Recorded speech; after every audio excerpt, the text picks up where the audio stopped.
ശരൺ ചേരുന്നുണ്ട് കൊച്ചിയിൽ നിന്ന്.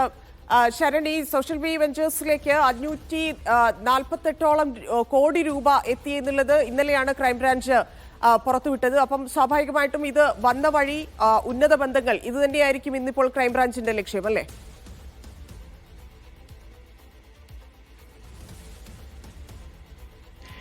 ധന്യ, ഈ പ്രതി അനന്തകൃഷ്ണന്റെ പേരിൽ 21 ബാങ്ക് അക്കൗണ്ടുകളാണ് ഉണ്ടായിരുന്നത്. അതിൽ 11 ബാങ്ക് അക്കൗണ്ടുകളാണ് ആക്റ്റീവ് ആയിരുന്നത്. അതിൽ തന്നെ 3 പ്രധാനപ്പെട്ട അക്കൗണ്ടുകൾ ഈ സോഷ്യൽ ബി വെഞ്ചേഴ്സ് എന്നുള്ള സ്ഥാപനത്തിന്റെ പേരിലായിരുന്നു എന്നുള്ളതാണ്. ഇതുവഴിയാണ് വലിയ തോതിലുള്ള സാമ്പത്തിക ഇടപാടുകൾ നടന്നിരിക്കുന്നത്. 548 കോടി രൂപ ഈ അക്കൗണ്ടുകളിലേക്ക് എത്തിയെന്നുള്ളതാണ് ക്രൈംബ്രാഞ്ച് കണ്ടെത്തിയിരുന്നത്. ഒപ്പം തന്നെ കഴിഞ്ഞ ദിവസം ക്രൈംബ്രാഞ്ച്, അതായത് ഈ കേസ് അന്വേഷണം ഏറ്റെടുത്തതിന് പിന്നാലെ തന്നെ ക്രൈംബ്രാഞ്ച് ഡിവൈഎസ്പിയുടെ നേതൃത്വത്തിലുള്ള സംഘം ഈ സോഷ്യൽ ബി വെഞ്ചേഴ്സ് തന്നെ കേന്ദ്രീകരിച്ച് പരിശോധന നടത്തുന്ന സാഹചര്യത്തിലേക്കാണ് കാര്യങ്ങൾ പോയത്. അതിന് കാരണമായി അവർ പറഞ്ഞിരുന്നത് 2 പ്രധാനപ്പെട്ട കാര്യങ്ങളാണ്. ഒന്ന്, ഞാൻ സൂചിപ്പിച്ചതുപോലെ വലിയ തോതിൽ തന്നെ തുക വന്നിരിക്കുന്നത് ഈ അക്കൗണ്ടുകളിലേക്കാണ്. ഇതിന് പുറമെ തന്നെ ഈ തട്ടിപ്പിനിരയായ ആളുകളുമായി ഉണ്ടാക്കിയ MOU അത് സംബന്ധിച്ചുള്ള രേഖകളെല്ലാം തന്നെ ക്രൈംബ്രാഞ്ച് ഇവിടെ നിന്നാണ് കളക്ട് ചെയ്തിരുന്നത്. മറ്റ് സ്ഥാപനങ്ങൾ പോലെയല്ല, ഒരു തട്ടിപ്പിന്റെ കൃത്യമായ ആസൂത്രണം നടന്നത് ഇവിടെ എന്നുള്ളതാണ് ക്രൈംബ്രാഞ്ച് കണ്ടെത്തിയിരിക്കുന്നത്. അതിന്റെ അടിസ്ഥാനത്തിൽ കൂടിയാണ് ഈ സോഷ്യൽ ബി വെഞ്ചേഴ്സ് ഇന്ന് നമുക്ക് കാണാൻ കഴിയുന്നത്.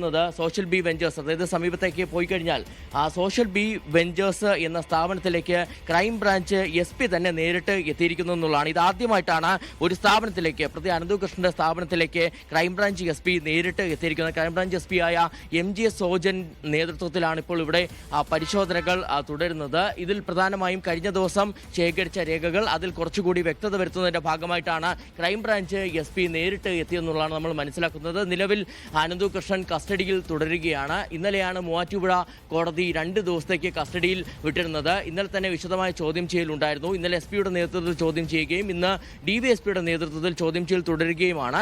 ഒപ്പം ഉച്ചയ്ക്ക് ശേഷം ഈ വിവിധ സ്ഥാപനങ്ങളിലേക്ക് എത്തിച്ച് തെളിവെടുപ്പ് നടത്തുമെന്നുള്ള വിവരം കൂടി നമുക്ക് ലഭ്യമാവുകയും ചെയ്യുന്നുണ്ട്. ഇതിനിടയിലാണ് ക്രൈംബ്രാഞ്ച് SP ഇത് ആദ്യമായിട്ട് ഒരു സ്ഥാപനത്തിലേക്ക് നേരിട്ട് എത്തി തന്നെ പരിശോധന നടത്തുന്നത്. മറ്റൊരു പ്രധാനപ്പെട്ട കാര്യം, എൻഫോഴ്സ്മെന്റ് ഡയറക്ടറേറ്റിന്റെ റെയ്ഡാണ്. സംസ്ഥാനത്തെ 12 ഇടങ്ങളിൽ, അതായത് കൊച്ചിയിലും തിരുവനന്തപുരത്തുമായി 12 ഇടങ്ങളിൽ റെയ്ഡ് നടക്കുന്നു എന്നുള്ളതാണ് പ്രധാനം. കഴിഞ്ഞ ദിവസം ECIR രജിസ്റ്റർ ചെയ്തിരുന്നതാണ്. പ്രത്യേകിച്ച് പ്രാഥമിക വിവരശേഖരണവും പ്രാഥമിക അന്വേഷണവും എല്ലാം പൂർത്തിയായിക്കൊണ്ടാണ് എൻഫോഴ്സ്മെന്റ് ഡയറക്ടറേറ്റ് ECIR രജിസ്റ്റർ ചെയ്തിരുന്നത്. അങ്ങനെ ECIR രജിസ്റ്റർ ചെയ്തതിന് തൊട്ട് പിന്നാലെ തന്നെ നമുക്ക് കാണാൻ കഴിഞ്ഞിരുന്നത് ഈ പരാതിക്കാരുടെ മൊഴിയെടുപ്പ് നടപടികളിലേക്ക് കൂടി ED കടന്നിരുന്നു എന്നുള്ളതാണ്. കഴിഞ്ഞ ദിവസം മൂവാറ്റുപുഴയിലെ സീഡ് സൊസൈറ്റി അംഗങ്ങളെ കൊച്ചി ഓഫീസിലേക്ക് വിളിച്ചു വരുത്തി ED മൊഴി രേഖപ്പെടുത്തിയിരുന്നു. അതിന് പിന്നാലെ കൂടിയാണ് ഇപ്പോൾ 12 ഇടങ്ങൾ കേന്ദ്രീകരിച്ചുള്ള റെയ്ഡ് തുടരുന്നത്.